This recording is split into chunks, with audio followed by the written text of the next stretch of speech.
Hola, ¿cómo están? Muy buenas tardes, mis queridísimos alumnos. Bueno, sigamos con la unidad 2. Ya tuvimos el examen, terminó toda la unidad 1 y ahora empecemos con la unidad 2. Me demoré tanto en la unidad 1 porque son conceptos súper importantes que los vamos a usar un montón a lo largo de la materia, lo que falta, ¿no? Entonces, bueno, continuemos. Uniones químicas, se llama la unidad 2. Al fin llegamos a la parte de uniones químicas, es lo más interesante.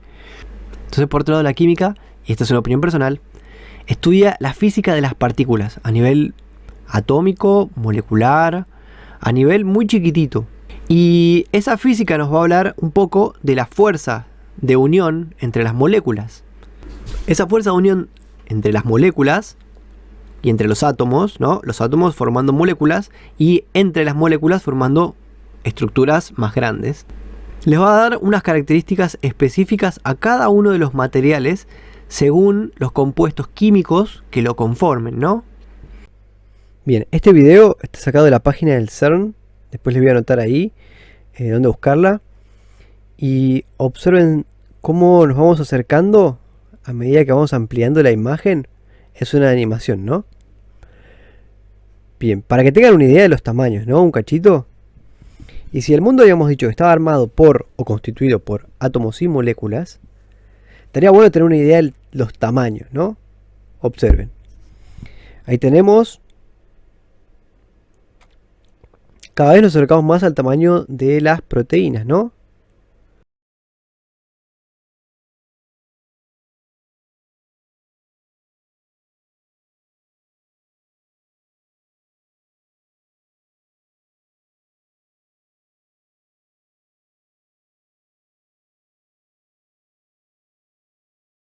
Ahí tenemos la queratina, ¿sí? Eso es una proteína.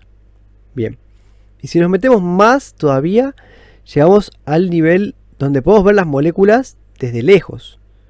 Y ahora si nos acercamos un montón más, ahora vemos, eso es un átomo de carbono. Y estos son los orbitales, que nosotros no vemos esta forma de orbitales, ¿no? No se preocupen. Pero observen cómo uno se acerca, ahí nos estamos metiendo dentro del núcleo. Fíjense que el núcleo, o sea, dentro de los orbitales hasta llegar a visualizar el núcleo. Hay que meterse muy adentro dentro de un átomo para poder llegar al núcleo. Hay que atravesar una distancia muy grande en comparación al radio atómico hasta llegar desde la capa, la última capa de los electrones hasta el núcleo, ¿está bien? Y bueno, estas son las partículas que están constituyendo a un protón. Para poder estudiar esto hay que hacer unos ensayos muy complejos, que para eso se hacen los aceleradores de partículas, ¿no? Bien. Algo muy importante que tenemos que comprender para poder seguir con la materia es recordar cómo está dividida la tabla periódica en estos tres grandes grupos. Vamos a tener los no metales, que están del lado derecho de la tabla periódica, los metales que están del lado izquierdo de la tabla periódica, separados por una linita roja que ustedes la van a ver en sus tablas. Tienen que tener la tabla periódica en la mano ahora, ¿sí? Y además los gases nobles. Estos gases nobles no van a participar en las reacciones, como ya estuvimos charlando, porque tienen su última capa completa, entonces no tienden a reaccionar. Pero los no metales, sí van a reaccionar. Entonces, comprendiendo bien y recordando estos tres grandes bloques en los que vamos a poder dividir nuestra tabla periódica, es que vamos a vincular o vamos a construir nuestras uniones químicas. Y las vamos a construir de tres tipos posibles: unión metálica, unión iónica y unión covalente. La unión metálica se va a dar tan simple como esto. Va a ser la unión entre un metal con otro metal, ¿verdad? Bien. La unión iónica va a ser la unión de un metal con un no metal. En general van a formar sales. Y la unión covalente va a ser entre un no metal y un no metal. Volvamos acá. Repitamos eso que dijimos. Eso es casi lo más importante de esta unidad. Es lo que más van a usar. Y si no entienden esto bien, si no se lo graban eternamente en sus mentes, si no lo estudian y se lo aprenden de memoria, les va a costar un montón toda la parte que sigue, por eso quiero frenar un poquitito. Entonces repasemos eso que dije. Dije que hay 3 uniones químicas que nosotros vamos a estudiar. La primera es la unión metálica, que la vamos a estudiar muy poquitito, las vamos a charlar un ratito, pero no vamos a hacer ejercicios con uniones metálicas. ¿Y la unión metálica entre qué se puede dar? Entre un metal con un metal, ¿no? Unión metálica, esa es la más simple de todas y casi que no hay que acordársela. Es como deducible. Bien, entonces, metal con metal, unión metálica. ¿Qué pasa si juntamos un metal con un no metal? Habíamos dicho que formaban sales y van a formar una unión iónica. ¿Está bien? Estuvimos charlando un poquito de las uniones iónicas. Y si tenemos un no metal con un no metal, tenemos unión covalente. ¿No? Muy simple. Hay que saberlo, pero es súper simple. Es saberse esto de acá. Metal con metal, unión metálica. Metal con no metal, unión iónica. No metal con no metal, unión covalente. Y acá le puse algunos ejemplos, ¿no? No importa, acá tenemos aceites, tenemos plásticos. En la unión iónica tenemos sales de distintos tipos.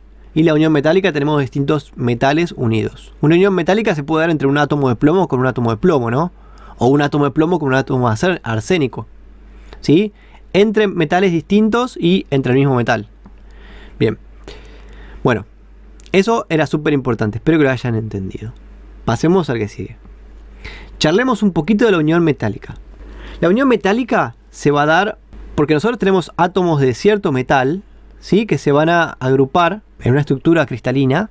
Y como sabemos que los metales tienen un electrón en la última capa, o 2 electrones, o pocos electrones en la última capa, y que la unión entre el núcleo del átomo y los últimos electrones es muy débil, esos electrones se van a ver con la libertad de moverse a lo largo de toda nuestra red cristalina de cationes, ¿no? Cada uno de los metales va a quedar en forma de catión, porque va a ceder esos electrones con carga positiva, y los electrones van a estar orbitando todos alrededor libres. Eso se llama la teoría del electrón libre, ¿no? Es un modelo que nosotros acá siempre estudiamos modelos. Los modelos es una manera de explicar lo que está sucediendo. Y hay modelos más simples y hay modelos más complejos. Los modelos más complejos que explican mejor cómo se comporta el mundo no los vamos a ver, lo van a ver ustedes más adelante. Nosotros vamos a tratar de los modelos más simples que explican la mayoría de los casos. Como por ejemplo la regla de Pauling es una regla. Después uno puede hacer experimentos y observar cosas distintas a lo que diría la regla de Pauling. Sin embargo, la regla de Pauling sirve para los casos generales, ¿no? Por eso es que los estudiamos. Entonces, eso no lo pierdan de vista. Bien, el modelo del electrón libre nos va a decir que en una red cristalina metálica, ¿sí? O en una red metálica, vamos a tener un montón de cationes que van a ser los núcleos de los átomos con las capas que no son la capa de valencia, y los electrones de la última capa que van a estar libres girando y orbitando de un átomo a otro átomo y a otro átomo, con una cierta libertad. Bien, esta estructura le va a dar ciertas propiedades a los metales. Las propiedades son las siguientes, por ejemplo, ¿no? Propiedades como buenos conductores del calor y la electricidad. Para eso quiero detenerme un poquito en conceptos que uno cree que sabe, pero que en verdad después cuando los quiere explicar no lo sabe tan bien, ¿no? Por ejemplo, quiero preguntarles a ustedes, y piensen por un momento. ¿Saben qué es el calor y la electricidad? Sí, ¿no?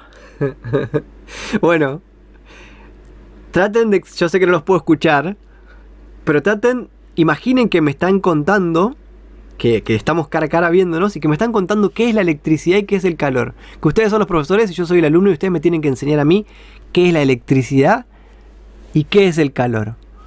¿Qué me dirían? No son conceptos fáciles, ¿no? Uno cree que lo sabe, uno cree que son fáciles, pero no es tan fácil cuando uno lo quiere explicar o estudiar. Entonces vamos a definirlos. Y voy a empezar por el calor. Y ahora, antes de definirlo, yo quiero preguntarles unas cositas. ¿Qué es el calor y qué es la temperatura? ¿Son lo mismo? ¿No son lo mismo? Bien, no son lo mismo, ¿no? El calor, vamos a estudiarlo de ahora en más como la vibración de estas moléculas, ¿sí? Fíjense, a veces nosotros tenemos los modelos de moléculas, a ver si los tengo por acá.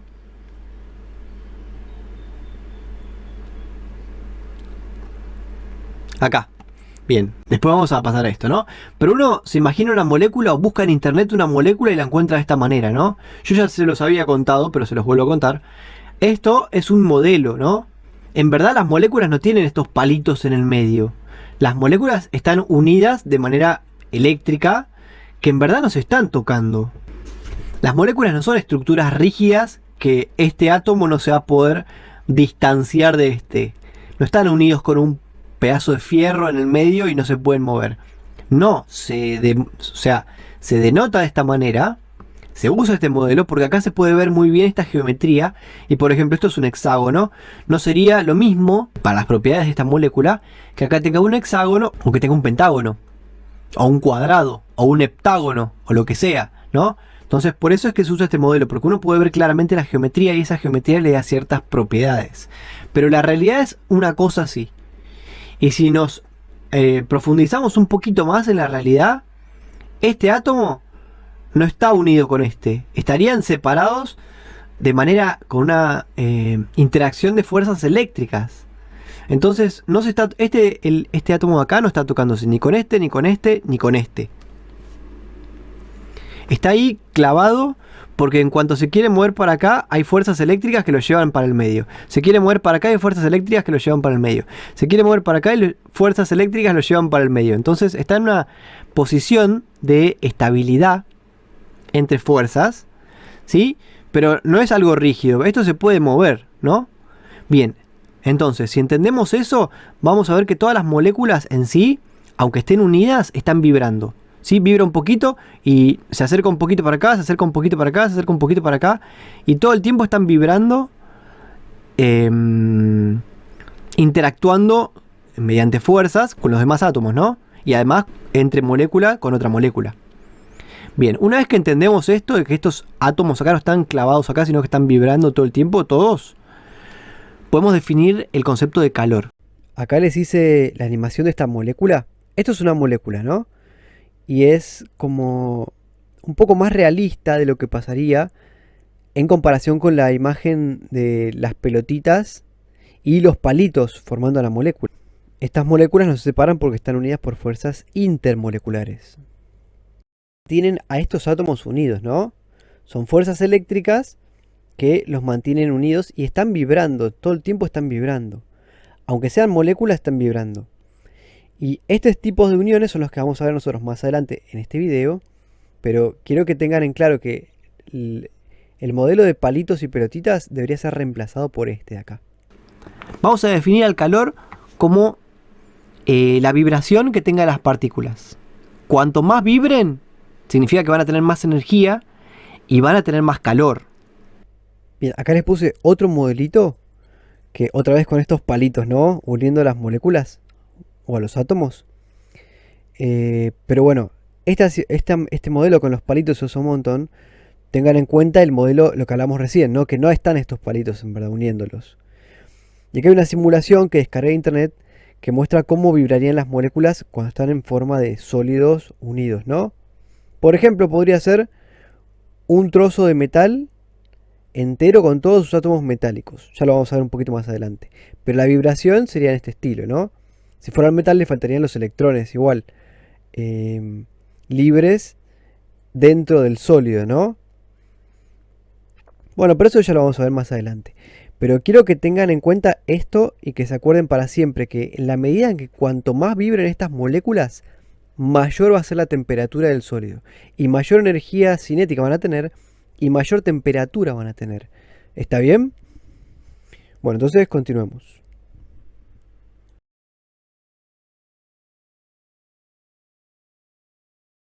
Acá les agregué otro modelito. Esto es una molécula vibrando, ¿sí? Y olvídense de los palitos, pero en la realidad no están estos palitos. Son fuerzas eléctricas o electrostáticas que mantienen a estos átomos juntos. Pero vamos a usar el modelo de palitos porque se ve mejor la geometría y porque más adelante van a ver que es útil. ¿Está bien? Por eso se usa tanto. Pero en la realidad no están los palitos, sino que hay energía eléctrica que los une. ¿Está bien? De hecho, para aumentar la vibración habría que agregarle calor a una molécula. Si le agregamos calor y vibra más, nosotros podríamos medir esa cantidad de vibración de una manera indirecta midiendo la temperatura, ¿no? Entonces la temperatura nos va a dar una medida, que no, quiero decir que nosotros podemos medir la magnitud del calor de un cuerpo, y el calor nos va a decir la vibración de las moléculas que tiene ese cuerpo. ¿Bien? Eso también es importante. Es un concepto medio complejo, así que traten de copiarlo en la carpeta. ¿Sí? Yo no lo definí acá. Cópienlo. Lo vamos a empezar a trabajar. Lo vamos a trabajar en profundidad en Introducción a la Física. Por eso quiero que aunque sea lo hayan escuchado y lo hayan copiado una vez en sus carpetas. Después, olvídense, no importa, no lo vamos a tomar. Sí, me parece que sí tenemos la parte de termoquímica.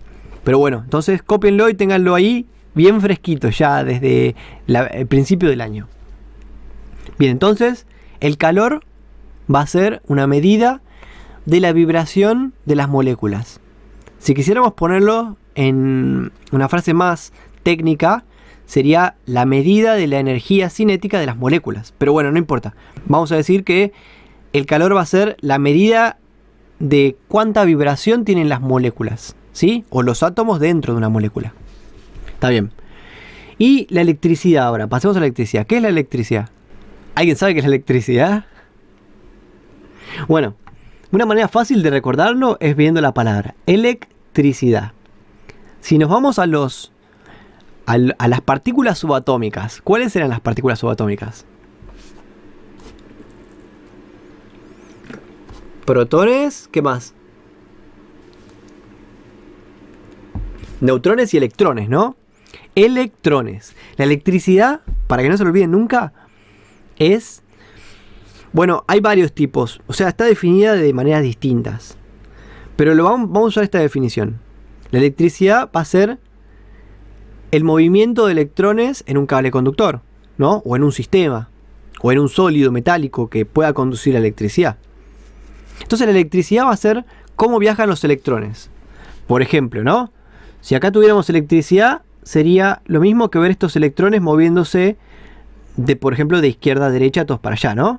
Este electroncito vendría todo por acá, por donde quiere, y pasa para allá. Este otro electroncito vendría por su caminito y pasaría para allá. Entonces todos se moverían en una dirección. Entonces vamos a entender a la electricidad como un mar de electrones moviéndose. Es una definición que no creo que la hayan escuchado antes, ¿no? Bueno, uno la empieza a conocer a medida que profundiza más en la carrera universitaria y que estudia en concreto estos conceptos que uno cree que sabe, pero en verdad no sabe tanto, ¿no? Calor, temperatura, electricidad. Bien. Una vez entendido eso y charlado un poquitito de eso, es que nosotros podemos entender cómo los metales son buenos conductores de la electricidad y del calor. Si dijimos que el calor es la vibración de los átomos o moléculas, si nosotros aumentamos la temperatura de este pedazo de metal, esto es un pedazo de metal de cobre, ¿no? Si lo pudiéramos ver de manera a nivel atómico, ¿no? Vamos a agrandar un poquitito. Ahí está. Bien, entonces estábamos definiendo al calor. Imagínense que a este pedazo de cobre, que esto es un pedacito de cobre, que lo estamos viendo con un microscopio gigante. O sea, no hace falta que sea gigante, pero hace falta que sea lo suficientemente poderoso para poder ver los átomos. Y que a este pedacito de cobre lo calentamos con una llamita, ¿no? ¿Qué va a pasar? Estas moléculas van a empezar a vibrar más porque están recibiendo esa energía del calor, de la llama que le estamos poniendo. Al vibrar más estas moléculas, van a chocar o van a producir que las demás moléculas también vibren. Y al vibrar estas moléculas también van a producir que las demás moléculas todas vibren. Y al final todas van a vibrar, de manera que la temperatura total de este sólido va a aumentar. Fui un poco rápido, pero siempre pueden bajarle la velocidad al video si necesitan copiar algo. O aumentarle la velocidad si ven que yo estoy hablando muy lento. Bien, entonces fíjense, la unión esta que nos va a dar entre átomo y átomo va a estar relacionada con cómo la vibración de una molécula se va a compartir a las demás moléculas, ¿no? Bien, entonces, esta unión metálica está caracterizada por una facilidad muy grande para transmitir esta vibración entre cada una de las moléculas que reciben el calor, ¿no? Y aumenta su temperatura porque aumenta su vibración. Entonces por eso es que los metales son buenos conductores del calor, porque la energía de unión, la energía de enlace que tienen y el tipo de enlace que tienen están produciendo que esa vibración se transmita con mucha facilidad. Por eso los calores son buenos conductores de la del calor, perdón. Y son buenos conductores de la electricidad porque tienen estos electrones libres que pueden moverse, que pueden moverse hacia cualquier parte de nuestro sólido, ¿no? Nuestro sólido metálico. Bien, ahí está. Entonces, esas son las características más o menos de buenos conductores de calor y electricidad que tienen los metales. Otra propiedad de los metales es que tienen un punto de fusión y densidades elevadas. Yo acá les escribí. Lo que indica que ese mar de electrones debe unir fuertemente a los iones positivos, ¿no? La unión entre este y este es bastante fuerte, lo cual produce que el punto de fusión sea muy alto y que la densidad sea muy alta, ¿no? La densidad es la relación entre la cantidad de elementos o de átomos que tenga un cuerpo y el volumen que ocupa. Cuanto más unidas están esos átomos o moléculas, más cantidad entra dentro de un mismo volumen. Significa que ese cuerpo va a tener una densidad alta. Y si tenemos unas fuerzas o intermoleculares muy fuertes, significa que hay que agregarle mucha energía para que esas uniones se rompan. Bien, cuando esas uniones se rompen es que el sólido deja de ser sólido y empieza a ser un líquido. Entonces, el punto de fusión nos va a dar una medida de cuánta energía tenemos que entregarle a este sólido para que pase de su estado sólido a su estado líquido. Por eso tienen un punto de fusión elevado los metales, ¿no? Bien, hasta ahora trabajamos un montón de conceptos, bastantes. Traten de traducir todo esto que estuvimos charlando en la carpeta con sus propias palabras, ¿sí? Si no entienden algún concepto, pues me lo preguntan o lo pueden buscar en internet. Es mejor si me lo preguntan porque yo voy a buscar la manera de explicárselos y de que ustedes lo puedan entender, ¿no? Bien, entonces continuemos. Acá está un poquito un ejemplo de lo que yo les estaba contando. Estos de acá, las pelotas celestes estas, serían los átomos de un metal cualquiera. En este caso tenemos el ejemplo de el vanadio. Bien, ¿no? Acá tenemos un átomo de vanadio. Fíjense, en la última capa el vanadio tiene 2 electrones. Si nosotros juntamos un montón de vanadios, este es vanadio mineral, y si nosotros lo procesamos, conseguimos el vanadio metálico, ¿no? Bien, si nosotros agarramos este vanadio metálico y lo podríamos estudiar con un microscopio, veríamos una cosa así. Estos de acá es el átomo de vanadio sin los electrones de la última capa. Y los electrones de la última capa están libres, ¿sí? Porque la fuerza que los une con el núcleo es muy débil. Entonces están libres y empiezan a girar por toda la constitución de nuestro sólido, en este caso de vanadio. Nosotros podemos saber que tiene 2 electrones en la última capa porque en la configuración electrónica vemos que la última capa, la capa 4, tiene 2 electrones. Muy bien. Este sería un trozo de vanadio con todos los electrones flotando o libres en todo el sólido, ¿no? Otro ejemplo podría ser lo mismo con la plata, ¿no? Yo les incluyo estos átomos de acá para poder ver cuántos electrones tienen la última capa. Y también quiero que repasen la parte de configuración electrónica y que observen que la última capa acá es la capa 5 y tiene un solo electrón porque ahí hay uno solo. Y es este que está orbitando acá. Bien, si nosotros agarramos un trozo de plata metálico y lo amplificamos con un microscopio, lo podemos ver a nivel atómico con un microscopio, veríamos lo mismo que en el caso anterior del vanadio, ¿no?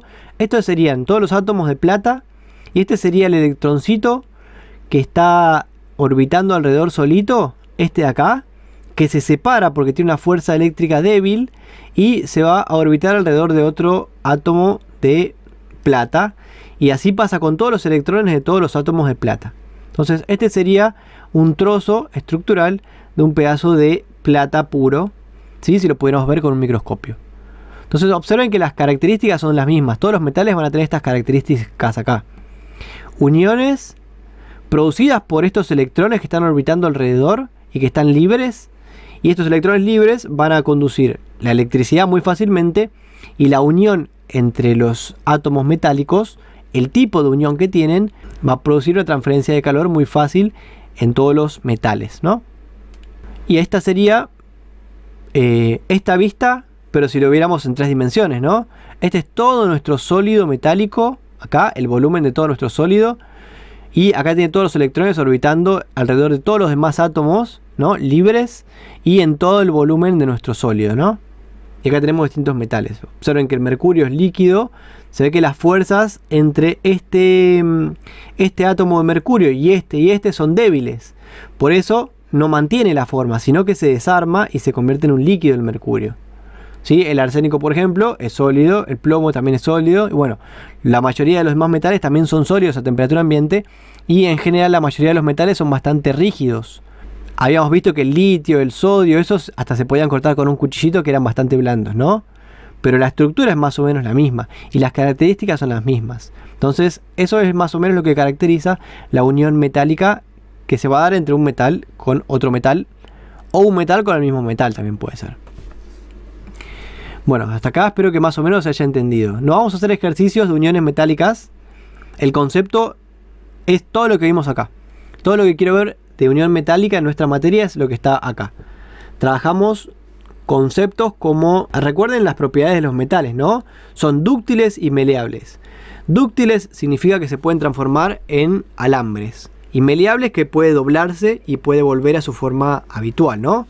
Entonces todas estas características nos las dan la unión metálica. Y acá estaban un poquito las propiedades. Teníamos propiedades de los metales. Son sólidos a temperatura ambiente, menos el mercurio. Son meleables y dúctiles, lo que acabamos de hablar. Meleables, que puede ser transformado en una lámina, ¿no? Que puede cambiar de forma. Y se puede laminar, también se le puede dar una forma como esta sartén, ¿no? O por ahí el rollo este de aluminio, ¿no? Dúctil es que se puede transformar en un alambre, como por ejemplo en los cables de transmisión eléctrica. Buenos conductores del calor y la electricidad, ya lo hablamos. Por eso para conducir electricidad se usa cobre o a veces aluminio o a veces algún otro metal. Y electronegatividad de los elementos baja y similar. ¿Esto qué quiere decir? Quiere decir lo siguiente, vamos a la tabla periódica.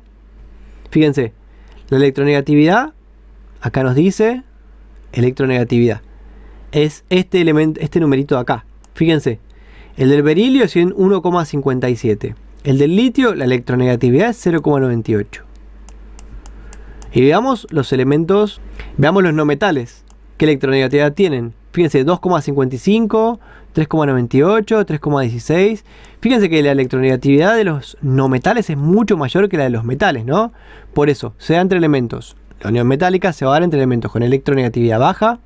Por ejemplo, todos los metales, ¿no? ¿Ven que tienen electronegatividad baja? Raramente supera el 1,9. Acá hay uno que es 2,2, bueno.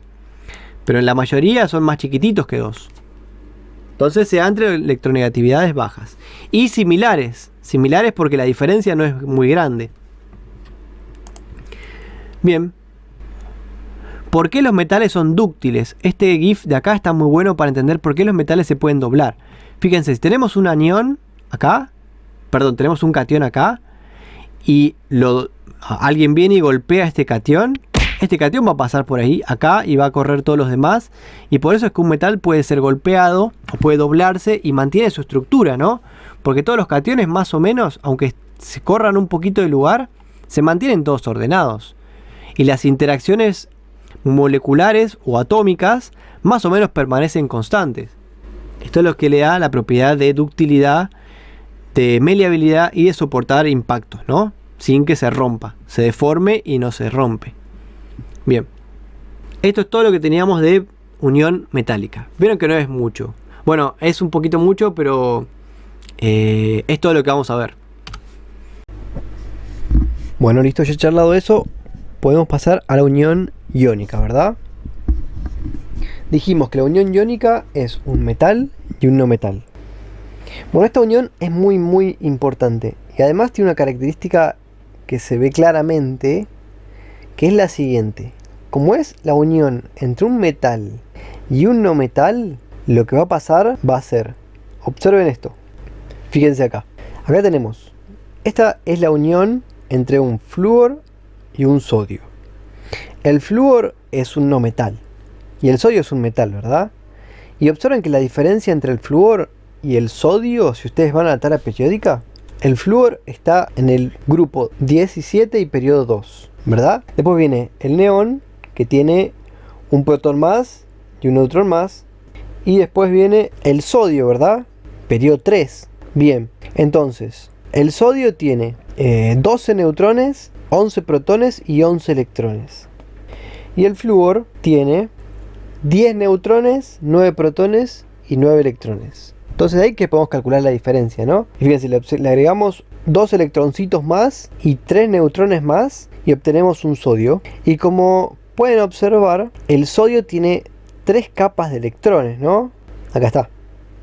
Tiene 3 capas de electrones. Tiene la primera capa, la primera capa que entran 2 electrones, habíamos dicho. La segunda capa que entran 8 electrones y la última capa que es un solo electroncito orbitando alrededor. ¿Sí? Ese es un sodio, un átomo de sodio. Y el átomo de flúor tiene 2 capas. Una capa completa donde entran 2 electrones y después la capa externa que es la de valencia que entran 7 electrones. ¿Sí? Y observen la diferencia de tamaños entre estos dos. El tamaño sería desde el núcleo hasta la última capa, ¿no habíamos dicho? Radioatómico. Bien, y el radioatómico nos va a decir, nos va a dar la idea de lo que es el diámetro, ¿verdad? Bueno, observen que el sodio, aunque tiene solamente 2 protones más y 3 neutrones y 2 electrones, es mucho más grande que el flúor, ¿sí? Porque tiene este último electrón en la última capa que, como tiene una fuerza muy débil que lo une desde el núcleo hasta esa capa o ese electrón, como este electrón está unido a una fuerza muy débil, si bien el flúor, que tiene mucha fuerza, es muy electronegativo, fíjense lo que va a pasar. ¿Ven? Le arranca el electrón, se lo arranca, y ahora el flúor queda cargado negativamente, ¿no? Y el sodio, al perder un electrón, queda cargado positivamente. Y observen lo que pasó acá. Cuando el flúor absorbe ese electrón, se lo arranca y se lo queda a él, ese electrón empieza a orbitar alrededor del flúor mismo, ¿sí? Y observen que este es el... Ahora acá les hice la animación de lo que sería el radio iónico, ¿verdad? El radio iónico es el radio del átomo en estado de ión. En este caso sería anión flúor. ¿Sí? Entonces el radio del anión flúor es mucho más grande que el tamaño del flúor normal, del flúor eléctricamente neutro. ¿Por qué? Porque al tener un electrón de más, lo que va a pasar va a ser que la fuerza efectiva del núcleo, que recibe cada uno de los electrones, se divide entre más electrones. Por lo tanto, al estar más divididas las fuerzas, cada electrón recibe menos fuerza efectiva del núcleo. Y al recibir menos fuerza efectiva del núcleo, orbitan más lejos, porque al sentir menos fuerza están más libres. Entonces se alejan un poquito del radio, ¿no? Del radio actual, del radio anterior. Y algo distinto pasa con el sodio. El sodio, al perder un electrón, se hizo mucho más chiquitito porque la última capa estaba orbitando un electroncito solo. Eso era lo que le daba el tamaño tan grande. Pero al perderlo, quedó solamente con las capas anteriores completas. O sea, quedó con un electrón de menos y quedó con una capa menos.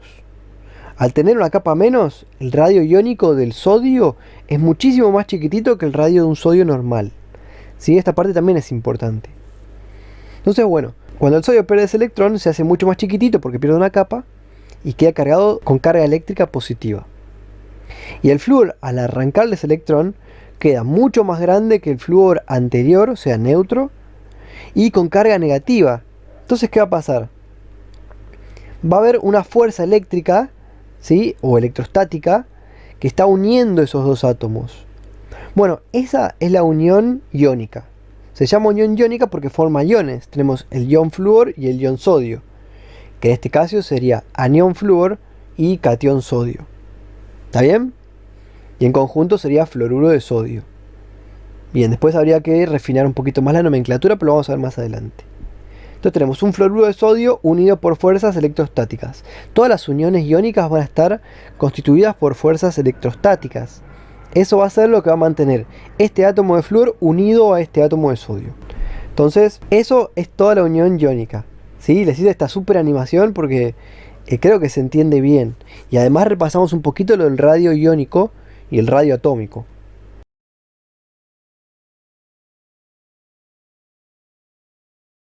Una vez comprendido eso, pasemos a las características. Se caracterizan porque los electrones del metal son arrancados por el elemento no metálico, ¿no? Y esto produce dos iones. Es un resumen de lo que les estuve contando recién. Uno positivo, el metal, y uno negativo, el no metal. Entonces estas uniones se van a dar debido a fuerzas electrostáticas. Esta unión en general produce sales. De ahí el nombre de los haluros que están en el grupo 17, ¿no? Acá tenemos un ejemplito más, sí, que es el más común de todos, que sería el cloruro de sodio, que todos lo conocemos, ¿no? El sodio y el cloro. ¿Cuál es el metal y cuál es el no metal? Piénsenlo un cachito. Dijimos, el sodio lo estudiamos un montón y el cloro también, ¿no? El cloro está del lado derecho de la tabla, entonces es el no metal. Y el sodio está del lado izquierdo de la tabla y es el metal, ¿no? Vamos a ver la tabla. Acá está el sodio, grupo 1, periodo 3. ¿Sí? El cloro tenemos grupo 17, periodo 3, ¿verdad? Si nosotros repasamos un poquito el radio atómico, ¿quién es más grande? ¿El cloro o el sodio? Están en el mismo periodo, ¿no? Bien. Si están en el mismo periodo, el radio atómico, ¿cuál es mayor? ¿El del sodio o el del cloro? Piensen un cachín. Los que dijeron el cloro es más grande que el sodio están mal. Tienen que repasar la teoría. Entonces, escúchenme con más atención. El sodio tiene un electrón en la última capa. Lo sabemos porque es un metal y porque está en el grupo 1. Y el cloro está en el grupo 7. Habíamos dicho que el grupo nos decía cuántos electrones tenía en la última capa. Bien. Al tener más electrones en la última capa, cada uno de esos electrones recibe más fuerza efectiva que el electroncito único que tiene el sodio en su última capa. Entonces, si recibe más fuerza efectiva cada electrón, orbitan más cerca, ¿no? Y si reciben menos fuerza eléctrica efectiva, orbita más lejos, porque la fuerza es más débil, entonces orbitan mucho más lejos. Era el ejemplo que yo ponía de mi perrito, ¿no? Imagínense que yo lo saco a pasear. Y lo saco, yo no tengo una correa normal, sino que yo compré una soguita que es finita, pero así lo puedo soltar más lejos y él se puede ir más lejos. Y yo lo tengo siempre en la soga por si se le ocurre cruzar la calle y pasa un auto, yo lo puedo sostener, ¿no? Bien, entonces yo voy caminando con mi perro. Si yo hago mucha fuerza de la soga, mi perrito, pobrecito, va a estar pegado a mí, porque yo estoy haciendo mucha fuerza. Eso es lo que pasa con el cloro. El cloro, fíjense que está en el grupo 17, ya lo dijimos, y además tiene una electronegatividad, la vamos a ver acá. Grupo 17, no se confundan con este que es el número atómico, ¿no? Grupo 17 y periodo 3. La electronegatividad del cloro es 3,16. Es un montón, la más grande de todas es la del flúor, que es 3,98, ¿no? Entonces el cloro tiene una electronegatividad bastante grande. Si tiene una electronegatividad bastante grande, significa que atrae los electrones con mucha fuerza. Y entonces, imagínense que ahora yo estoy atrayendo a mi perrito con mucha fuerza de la correa. Entonces él va a estar muy cerca mío, ¿no? Porque yo estoy haciendo mucha fuerza. Ahora, si yo hago poquita fuerza, mi perro puede irse lejos, porque él hace un poquito de fuerza y libera la correa, ¿no? Es lo que pasa con el sodio. El sodio tiene un solo electrón en la última capa, así que ese solo electroncito recibe poca fuerza efectiva del núcleo. Al recibir poca fuerza efectiva, orbita más lejos, ¿no? Mi perro, si yo hago poca fuerza, él tira un poquito la soga y se escapa y va bastante lejos, ¿no? Puede ir a no sé, a investigar el mundo mucho más lejos, porque yo no estoy haciendo fuerza. Bien. Y si yo no estoy haciendo fuerza, alguien puede venir con muy poca fuerza, tirar de la soga y llevárselo, ¿verdad? Dios no quiera. Pero como yo estoy haciendo poca fuerza, puede venir cualquiera y se lo puede llevar. Alguien, por ejemplo, que haga mucha fuerza, como por ejemplo un cloro. Entonces lo que va a pasar es que el cloro va a venir porque es muy electronegativo y le va a arrancar ese último electroncito al sodio, que está muy lejos del núcleo y está recibiendo poca fuerza de atracción. Entonces eso es exactamente lo que va a pasar acá. El cloro, que es muy electronegativo, se acerca a un sodio que es muy poco electronegativo y le arranca el electrón. Si al arrancarle el electrón, el cloro queda cargado negativamente. Estamos viendo esta animación de acá. Y el sodio, al perder un electrón, queda con carga positiva. Bien. Como el cloro tiene carga negativa y el sodio tiene carga positiva, se atraen electrostáticamente y esa va a ser la unión iónica. Es eso solo. Forman cristales iónicos. Lo que va a pasar va a ser que todos los átomos de sodio y cloro se van a unir y van a formar una red cristalina. Eso le va a dar unas ciertas propiedades a cualquier compuesto iónico que nosotros tengamos. Y un ejemplo muy clásico es el cloruro de sodio, que es el que tenemos acá. Sería lo que estaría pasando acá y acá. La sal de mesa es cloruro de sodio, ¿no? Entonces uno ya nunca más en la vida se puede olvidar de esto. Cloruro de sodio, eso lo conocemos y lo sabemos todos. ¿Qué es el cloruro de sodio? Es la sal de mesa. Y si es una sal, entonces son compuestos iónicos. Y está bien, fíjense, el cloro es un no metal, el sodio es un metal, entonces ahí ya siempre nos vamos a acordar que siempre que tengamos un metal con un no metal vamos a tener unión iónica. Traten de pensarlo de ese lado y así nunca más se lo van a olvidar. Entonces, para resumir, tenemos metal y metal, unión metálica. No metal y metal, por ejemplo, el cloruro de sodio, cloruro, un no metal, sodio, un metal. Entonces tenemos no metal con metal, unión iónica, porque forman sales. Y es la sal normal que tenemos. Muy bien, y entonces ahora nos queda una sola unión. Revisemos esto que, bueno, podríamos notar también que la diferencia de electronegatividad es mayor a 1,7. Después vamos a ver algún ejemplito. Bueno, pero esto en no todos los casos se da, ¿no? Bueno, en la mayoría sí, pero puede haber algún caso que no se dé y está bien. Bueno, entonces charlemos un poquito más de la unión iónica, ¿no? Esto es lo que yo le estaba diciendo, que van a quedar en forma de una red cristalina. Acá también hay un cuadrito donde volvemos a hablar del radio atómico y el radio iónico. Este es el radio atómico, ¿sí? El sodio es más grande que el cloro. Pero cuando el sodio pierde un electrón, pierde la última capa, y como perdió toda una capa entera, se hace mucho más chiquitito, ¿no? Perdió el electrón que orbitaba súper lejos, perdió una capa entera, se hizo muy chiquitito. Es como, no sé, se me ocurre el ejemplo de un durazno, ¿no? Que tiene el carozo y después tiene toda la parte de la fruta exterior, ¿no? Imagínense que al durazno le sacan toda la fruta. Queda el carozo solo, bueno, queda mucho más chiquitito, ¿no? Entonces eso es lo que le pasa al sodio, pierde toda una capa entera, que era del último electrón, entonces queda mucho más chiquitito. Por eso el radio catiónico siempre es mucho más chiquitito que el radio normal. Y fíjense, el cloro es muy chiquitito, el cloro neutro, eléctricamente neutro. Entonces, al ganar un electrón se hace mucho más grande. ¿Por qué? Porque la fuerza efectiva del núcleo se ve dividida entre más electrones. Entonces estos, al sentir menos fuerza, orbitan más lejos, ¿no? Entonces esto es lo que está pasando acá. Los átomos azules son los cloros. Entre paréntesis, cuando ustedes lo miran por el microscopio, los átomos no tienen colores, ¿no?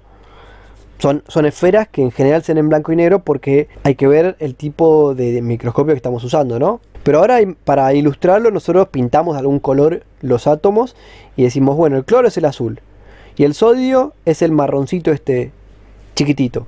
Esta es la red cristalina que estamos viendo. Va a quedar unidos un cloro, un sodio, cloro, un sodio, ¿no? Negativo, positivo. Así va a formar toda una red cristalina y esta va a ser la estructura de todas nuestras sales.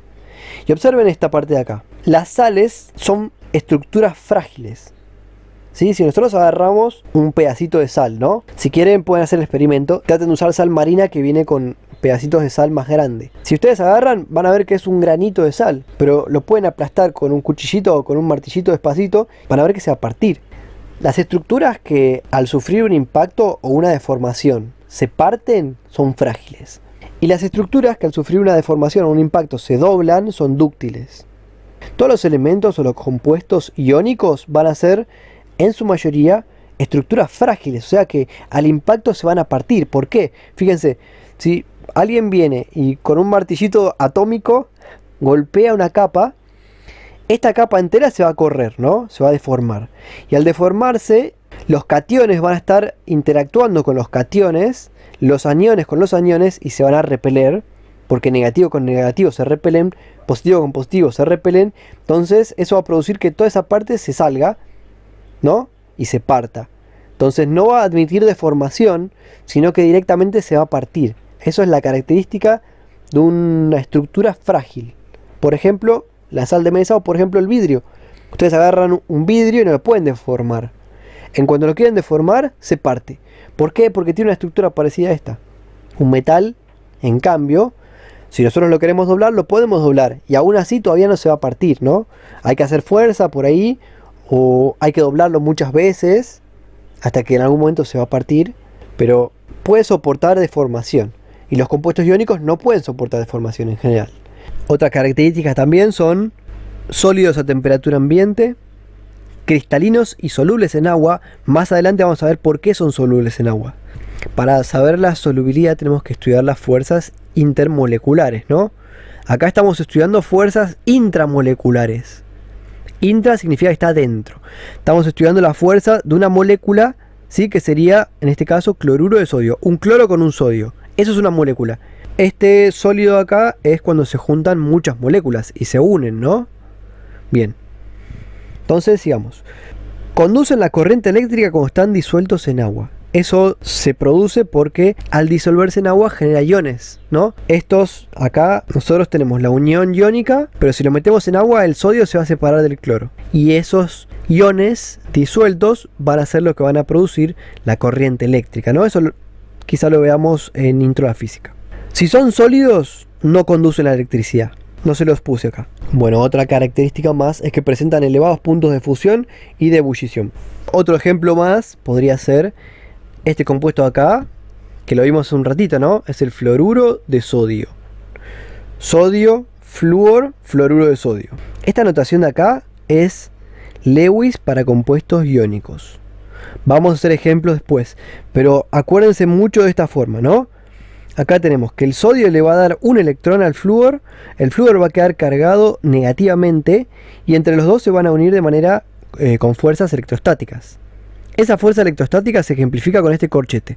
Hacemos un corchete alrededor del más electronegativo, o sea, el que queda con carga negativa porque absorbe o arranca el electrón, y le ponemos el signo arriba. Y al lado ponemos un corchetito con el menos electronegativo o el metal en su caso. Va a quedar con carga positiva y a veces puede quedar con una carga positiva o con 2 o con 3. Bien, y también nótese que el electrón que fue extraído del sodio lo vamos a escribir pegadito al más electronegativo, ¿no? Y lo dejamos acá dentro del paréntesis, ¿no? O del corchete. Bien, esta es la notación de Lewis. Vamos a ver después ejemplos de Lewis para compuestos iónicos, pero es esta de acá, ¿sí? Justo esta de acá, con los corchetitos y el carácter positivo y negativo, ¿no? La carga eléctrica. Acá tenemos un ejemplo de otra red cristalina que se forma entre el fluoruro de sodio. Y acá tenemos, todos los verdes son flúor y todos los violetas son sodios, ¿no? Esta es la red cristalina que se va a formar. Obsérvense que están alternados todos porque se alterna un positivo con un negativo, con un positivo con un negativo, y así forman toda la estructura del sólido. Eso es todo. Qué fácil, ¿no?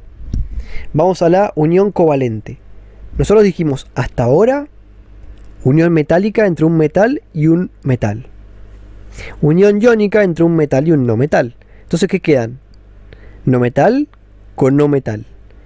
Y cuando se junten dos metales, la unión entre estos dos átomos no metálicos va a ser una unión covalente, ¿no? Repasemos algunas características de las uniones covalentes. Hay dos tipos de enlaces covalentes: enlace covalente simple y enlace covalente aditivo o coordinado. Otra distinción, otro tipo también de enlace covalente es el que es covalente polar o covalente no polar. La unión covalente polar tiene que tener una diferencia de electronegatividad menor que 1,7 y mayor a 0,4, ¿no? Y la unión covalente no polar, la diferencia de electronegatividad es de 0 a 0,4.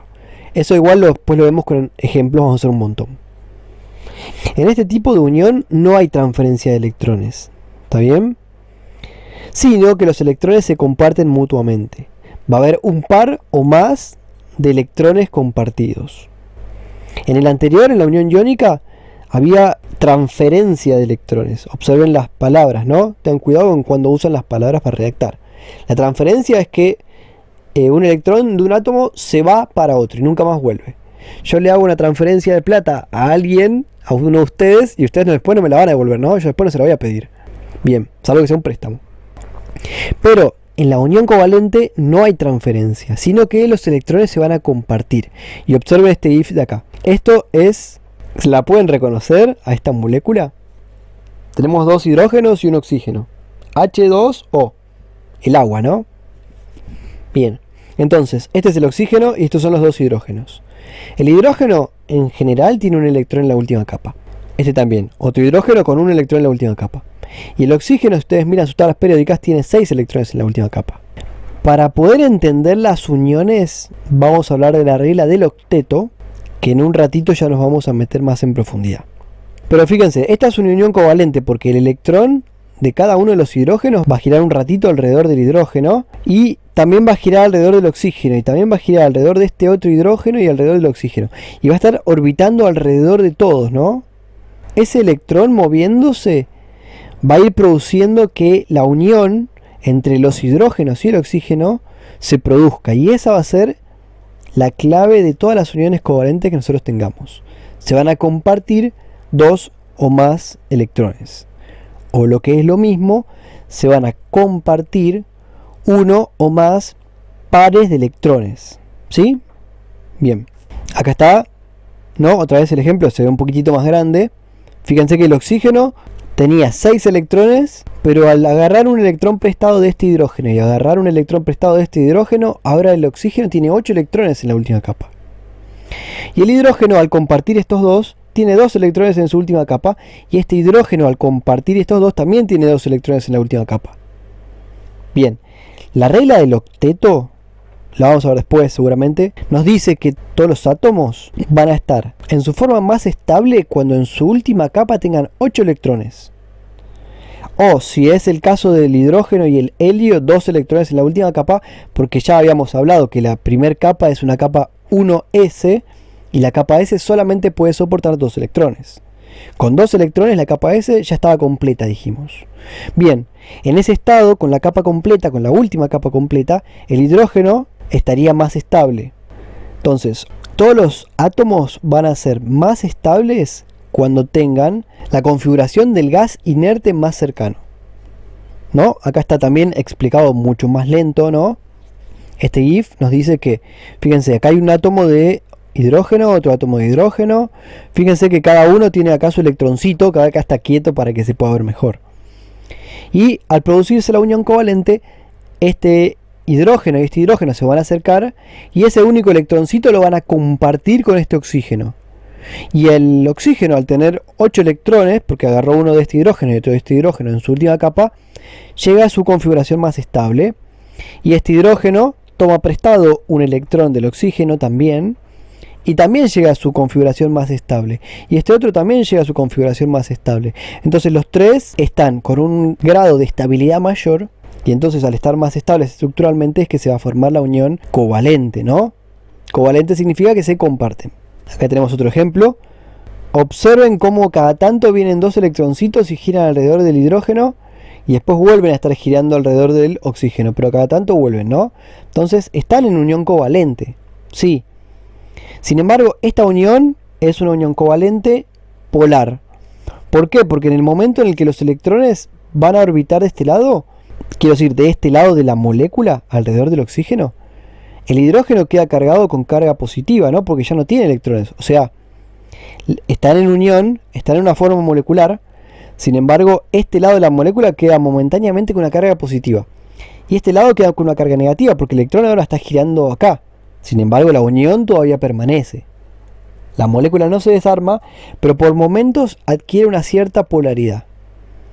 Bueno, esos momentos de cierta polaridad también le van a dar ciertas propiedades a la unión covalente, y le van a dar propiedades cuando una unión covalente o cuando un compuesto covalente interactúe con otro compuesto, por ejemplo, iónico. Bueno, y acá tenemos unas propiedades de los compuestos covalentes. Por ejemplo, fíjense, yo acá les puse recipientes de PET y algunos plásticos. Y acá yo lo que les puse es el aceite. El aceite es un compuesto natural y es un compuesto orgánico. Los compuestos orgánicos estaban compuestos por hidrógeno, oxígeno, nitrógeno y carbono. Noten que estos elementos son elementos no metálicos. Entonces, si vamos a tener una molécula compuesta por hidrógeno, carbono, oxígeno y nitrógeno, al ser todos no metales, la unión que van a formar son uniones covalentes. La mayoría de los compuestos covalentes van a tener estas características de acá. La unión covalente tiene una débil atracción intermolecular para formar un sólido, ¿no? Piensen en los plásticos, que si bien hay tipos de plásticos tecnológicamente modificados, en general cualquier plástico es bastante débil, ¿no? Digo, se doblan fácilmente, no soportan mucho esfuerzo, tienen puntos de ebullición bajo. Por ejemplo, calentamos un pedacito de plástico y lo derretimos muy fácilmente. Si queremos hacer lo mismo con un pedazo de metal, hay que ver qué metal es, pero la mayoría de los metales con los que nos topamos habitualmente hay que calentarlo un montón de tiempo para que se derrita, ¿no? El punto de fusión alto, habíamos dicho. Bueno, los compuestos sólidos covalentes tienen un punto de fusión bajo, ¿sí? Porque tienen fuerzas intermoleculares débiles para formar el sólido. Y entonces podemos hablar de otra característica, ¿no? Los que se presentan en estado sólido a temperatura ambiente forman cristales blandos, dúctiles y de bajo punto de fusión y ebullición, lo que estábamos hablando hace un ratito. Característica de los compuestos covalentes: no son conductores de corriente eléctrica ni en estado sólido ni en estado líquido. Nosotros hablamos constantemente de la conductividad eléctrica, ¿no? Y también de la conductividad térmica, que acá no está. Si no conduce fácilmente la electricidad, casi nunca conduce fácilmente la temperatura, o el calor, mejor dicho, ¿no? Entonces también son malos conductores de calor. Y otra cosa que tienen, otra propiedad, es que no son solubles en agua, ¿no? Cuando son líquidos. Y un ejemplo ustedes lo pueden ver en sus casas. Dijimos que el agua es una molécula covalente, una unión covalente. Entonces agarren un vaso con agua y agarremos también una gotita de aceite y échensela. Van a ver que el aceite no se disuelve, queda hecho una bolita flotando arriba en la superficie. Entonces ahí tenemos dos características que podemos ver. El aceite, que es un compuesto covalente, primero, independientemente de si es covalente o iónico, tiene una densidad menor que el agua, por eso flota encima del agua. Y segundo, no es soluble porque fíjense que queda unido en una burbujita arriba en la superficie del agua. Si fuera soluble, se mezclaría con el agua y nosotros no podríamos identificarlo. Por ejemplo, cuando ponemos sal en el agua. Llega un punto que podemos disolver una cierta cantidad de sal, y si seguimos agregando sal, vamos a ver que en el fondo quedan pedacitos de sal abajo que no se disolvieron, ¿no? Bueno, cuando veamos solubilidad, vamos a ver que todos los solventes tienen cierta cantidad de soluto que uno puede disolver. Llegado a un punto se satura y ya no puedes disolver más, ¿no? Bien, pero eso lo vamos a ver más adelante, no importa. Bueno, estas características ténganlas. Obviamente todo esto lo tienen que copiar en la carpeta. Y acá tenemos más ejemplos. Fíjense, estos son pedazos de PET. Observen que si nos vamos a tocar temas de medio ambiente y de contaminación, los productos covalentes, o sea, quiero decir los productos, porque estamos hablando de objetos que uno produce con cierta finalidad. Por ejemplo, una botella es un producto, ¿no?, de la humanidad, o industrial, si se quiere. Sin embargo, las uniones son uniones covalentes. Y estas características de que no sean solubles produce que, por ejemplo, las botellas no se puedan disolver en el agua. Y eso genera un montón de basura, ¿no?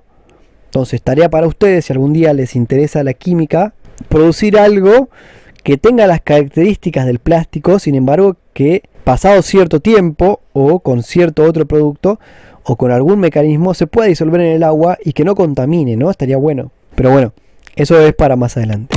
Acá tenemos algunas características, algunos ejemplos de compuestos covalentes, ¿no? Este es el metano. Tiene estas tres formas. Esta es la fórmula molecular. Esta es una molécula de metano.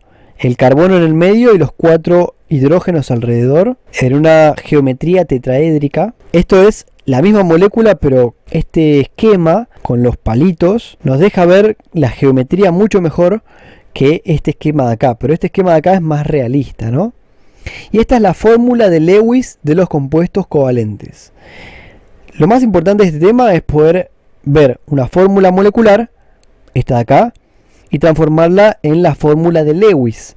O al revés, tener una fórmula de Lewis y transformarla en una fórmula molecular. Eso es lo más importante de nuestra unidad 2. Entonces lo que acá yo haría mención es a decir que hay dos formas clásicas de escribir Lewis. Si tenemos un compuesto iónico, es una forma para escribir Lewis, y si es un compuesto covalente tenemos otra forma de escribir Lewis. Esta sería la fórmula de Lewis de las uniones covalentes. Acá hay otra fórmula de Lewis, ¿no? Fórmula molecular, la molécula con su geometría, ¿sí? Con estas esquemas de palitos, que podemos ver mucho mejor la geometría y también el ángulo entre cada una de las uniones.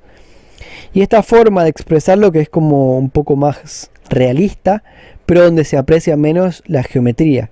Que esta es la forma de Lewis de la unión covalente del propano. Otros tipos de uniones covalentes o de moléculas habituales son los aromáticos, ¿no?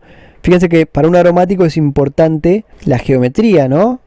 Quiero decir que todos estos enlaces tengan la misma distancia y poder visualizar que esto es un hexágono, eso también le da ciertas características a nuestra molécula. Por eso la forma de expresarla con palitos es útil. Sin embargo, no es muy realista. La forma realista es esta de acá. Las uniones forman como esferas, sin embargo, entre todas estas esferas están formando una molécula que no se va a separar, salvo que entre en interacción con fuerzas mayores que las fuerzas que unen a nuestros átomos dentro de la molécula. Bien, listo. Bueno, acá ya hablamos de los tres tipos. Ahora vayamos al libro, yo se los voy a pasar. La idea era que ustedes lo tengan en papel, pero ahora visto que estamos en cuarentena y que no tenemos mucha interacción entre nosotros, ninguna. Se los voy a mandar en PDF para que lo tengan. En página 14 está definido todo esto y también está todo lo que estuvimos viendo hasta ahora. Bien, ya al lado de los tipos de uniones o tipos de enlaces químicos, vamos a hablar un poquito de la fórmula de Lewis. Bien, entonces charlemos un poquito de qué es la estructura de Lewis. Lewis propuso esta manera de ejemplificar. Esta de acá, con unos palitos, lo que en verdad son uniones, en este caso donde se van a compartir este par de electrones, ¿no? Bien, esta es la molécula de agua, ya la deben conocer. Tenemos el oxígeno y tenemos los dos hidrógenos. Para armar Lewis es conveniente empezar, ya vamos a ver igual más ejemplos. Es conveniente empezar por ubicar todos los átomos de manera simétrica y más o menos que quede ordenadito, ¿no? Y siempre va a ir el más electronegativo en el medio. ¿Por qué? Porque va a ser el que va a arrastrar los electrones de los demás y se los va a quedar, para decirlo de alguna manera, ¿no? Entonces lo que pasaría para ejemplificar la estructura de Lewis es esto de acá. Los puntitos rojos son los electrones de los hidrógenos y los puntitos negros son los electrones del oxígeno. Fíjense que en este caso ejemplificamos cómo es la unión armándolo de esta manera y proponiendo la idea de que el oxígeno se queda todos los electrones, ¿no? Pero en verdad sabemos que se van compartiendo. Los electrones orbitan alrededor de los hidrógenos y también alrededor del oxígeno. Entonces Lewis propone lo siguiente: en vez de hacer todos estos puntitos y toda esta estructura que es un poco más compleja, hagamos esta de acá. Sí, tenemos que tener en cuenta los electrones libres, los pares libres, pero por cada par que se van a estar compartiendo vamos a poner una rayita. Acá es que Lewis propone esta rayita de acá entre el oxígeno y el hidrógeno. Y como acá con el otro hidrógeno se comparte otro par de electrones, acá también hay otra rayita, ¿no? Para esto tenemos que saber bien identificar la regla del octeto y qué elemento tiende a perder electrones y qué elemento tiende a ganar electrones. Bien, esto lo vamos a seguir después, pero comencemos a ver un poquito la regla del octeto, ¿no? Dice, los átomos de los elementos tienden a unirse entre sí compartiendo o transfiriendo electrones. Compartiendo o transfiriendo sabemos que son las dos uniones, ¿no? Si se comparte, unión covalente, si se transfiere, unión iónica. De manera que su nivel externo se complete con 8 electrones. Esa es otra manera de enunciar la regla del octeto, ¿no? Entonces, acá yo les puse los elementos, ¿los reconocen? El helio, el neón, el argón, el criptón, el xenón, ¿los reconocen? Son los gases inertes. Observen que todos, salvo el helio, tienden a tener 8 electrones en su última capa, ¿ven? 8 electrones en esta, los pueden contar. 8 electrones en la última capa, 8 electrones en la última capa, 8 electrones en la última capa. Todos los elementos, cuando tengan 8 electrones en su última capa, o en el peor de los casos 2, que son los átomos más chiquititos, van a estar estables, energéticamente estables. Y ese es el estado al que van a querer llegar todos los átomos. Por eso es que se van a unir. Se van a unir para poder alcanzar este estado de estabilidad energético que les da la última capa completa, ¿no? Bien, entonces acá les propongo unos ejercicios. Tenemos el aluminio, ¿no? Si el aluminio quisiera llegar a su estado de energía más estable, con la última capa completa, la pregunta es, o sea, yo les puse acá, ¿qué es más fácil llegar? ¿Al neón o al argón? Habría que reformular mejor, pero no me entraba acá en el lugar, ¿no? Lo que quise decir es, el aluminio quiere estar en su estado más estable, ¿no? Con su última capa completa. ¿Qué va a ser más fácil si quiere completar su última capa? Observemos que tiene 3 electrones en su última capa, ¿no? Bueno, ¿qué va a ser más fácil para el aluminio? ¿Ganar 5 electrones o perder 3 electrones? Si el aluminio quiere llegar a tener 8 en la última capa, podría empezar a robarle electrones a los demás y debería robar 5 electrones, ¿no? Pero también podría llegar a su última capa completa con esta de acá, la segunda capa, si regala 3 electrones. Y como es más fácil regalar 3 electrones que robar 5, el aluminio va a tender a ceder electrones hasta que llega a la configuración del neón, ¿no? La última capa completa con 2 capas de electrones, igual que el neón. Eso es lo que vamos a tener que reconocer cuando empecemos a hacer las uniones, ¿no? este elemento de acá tiende a ganar electrones o a perder electrones. En definitiva, este tiende a perder electrones. Es más fácil perder 3 electrones que arrancarle 5 electrones a los demás. Bien, entonces el aluminio va a tender a perder estos 3 electrones y llegar a la configuración estable del neón. Ejerciten su comprensión del tema con este ejemplo de acá. Lo mismo para el magnesio. El magnesio tiene 2 electrones en su última capa. Quiere tener su última capa completa, tiene 2 opciones. O arranca 6 electrones de los demás, o regala 2 electrones y llega a su última capa, que es la segunda, completa.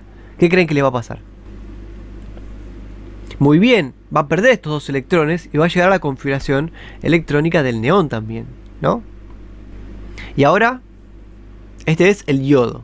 El yodo tiene 7 electrones en la última capa. ¿Qué va a ser más fácil para el yodo? ¿Regalar 7 electrones? ¿O va a ser mucho más fácil agarrar y robarle un electrón a alguien y quedarse con 8 en la última capa? Aunque moralmente no sea muy bueno, el yodo va a tender a robar electrones, o sea, va a tender a adquirir un electrón para llegar a su última capa completa, que es la quinta capa, ¿sí? Y va a llegar a la configuración electrónica del xenón. Bien, entonces observen que acá estuvimos estudiando un metal, ¿verdad? Y el metal tiene 2 electrones en la última capa, los quiere regalar. Y este es un no metal, va a tender a adquirir electrones, o sea, necesita que le regalen electrones. Por eso es que, por ejemplo, entre el magnesio y el yodo podría hacerse una unión, ¿verdad? ¿Una unión de qué tipo? Ya las vimos. Iónica, muy bien. El no metal es el yodo y el metal es el magnesio. Bien, entonces podríamos hacer una unión, por ejemplo, si tenemos 2 yodos y un magnesio. Cada yodo va a adquirir un electrón del magnesio. Y el magnesio va a adquirir carga positiva. Y los yodos van a adquirir carga negativa. Entonces, entre sí se podrían pegar. Así que ahí tendríamos una unión, por ejemplo, ¿no? Bien, entonces acá está. El yodo tiende a ganar electrones y llegar a su configuración más estable, que es la del xenón. A ver, ¿qué es más fácil para el azufre? ¿Obtener electrones o regalar electrones? Bien, acá les puse una notita porque este azufre de acá le faltan 2 electrones en la última capa, ¿no? Un fallo en la matrix del que hizo esta animación. Pero la animación está buena. Entonces, el azufre tiene 6 electrones en la última capa. Va a tender a perder 6 electrones y llegar a la configuración del neón, o a ganar 2 electroncitos y llegar a la configuración del argón. Va a tender a ganar electrones, ¿verdad? O sea, que va a ir buscando quién le regale electrones. Y ahora para el vanadio, que tiene 2 electrones en la última capa, ¿qué va a ser más fácil? ¿Que gane 6 electrones o que pierda 2? Perder electrones tampoco es tan fácil, ¿no? Digo, siempre hay fuerzas interatómicas trabajando acá que evitan más o menos que los electrones se pierdan, ¿no? Tiene que venir alguien con más fuerza para quitárselo. Entonces el vanadio, según la regla del octeto, ¿qué va a tender a hacer? ¿Ganar 6 electrones o perder 2? Va a querer perder 2 electrones. Necesita encontrar a alguien a quien regalarle esos electrones. Y entonces adquiere la configuración electrónica del argón con 3 capas de electrones y la última completa, ¿verdad? Estas 3, y va a ceder esta última capa. Y hablemos un poquito del radio atómico. Si pierde la última capa del vanadio entera, ¿no? Regala 2 electrones, llega a su configuración más estable energéticamente con 8 electrones en su última capa. ¿Se hizo más grande o se hizo más chiquitito? Estamos tocando temas de radio atómico acá.